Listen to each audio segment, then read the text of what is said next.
کہتا جی میری ابھی شادی ہوئی ہے، تو شادی کے بعد میں اور میری بیوی آپس میں کون سا کام کر سکتے ہیں؟ اپنے ابے سے پوچھ لینا، یہ مولوی سے پوچھنے کی کیا ضرورت ہے؟ یہ تم اپنے باپ سے پوچھیں کہ تم میری ماں کے ساتھ کیا کرتے رہے ہو؟ اللہ کے بندے، ایک بچی والی بات ہے کہ تم بیوی کے ساتھ کیا کر سکتے ہو؟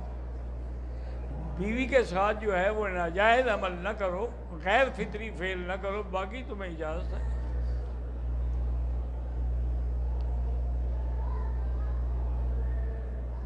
اگر بیوی سے بات کرتے ہوئے سفید پانی گاڑھا سا خارج ہوتا ہے تو غسل تو نہیں ہوتا اس پر، لیکن وضو کرنا پڑتا ہے۔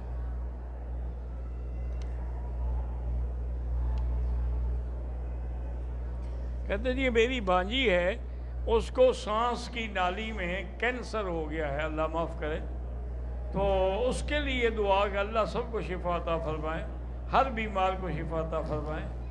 لیکن ایک بات یاد رکھیں کہ اللہ کے قرآن کی ایک آیت ہے، سورۃ النجم کی آخری آیت ہے، لیس لہا من دون اللہ کاشفہ۔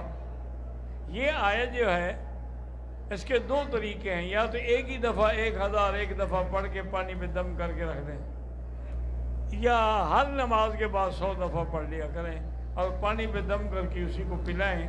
تو الحمدللہ کئی دوستوں کو میں نے یہ بات بتائی، اللہ نے اس آیت کی برکت سے ان کی بیماری کو ٹال دیا۔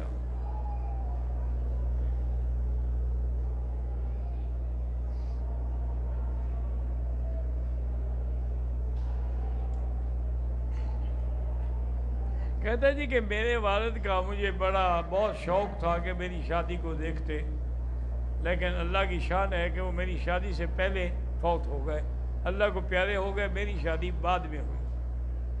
بہرحال یہ تو وقت اللہ نے لکھا ہوتا ہے، نہ آگے ہو سکتا ہے نہ پیچھے ہو سکتا ہے۔ کہتے اب میں مجھے اللہ نے بیٹا دیا ہے، تو بیٹے کا نام جو ہے میں ارمان رکھ سکتا ہوں؟ ارمان کوئی نام ہے؟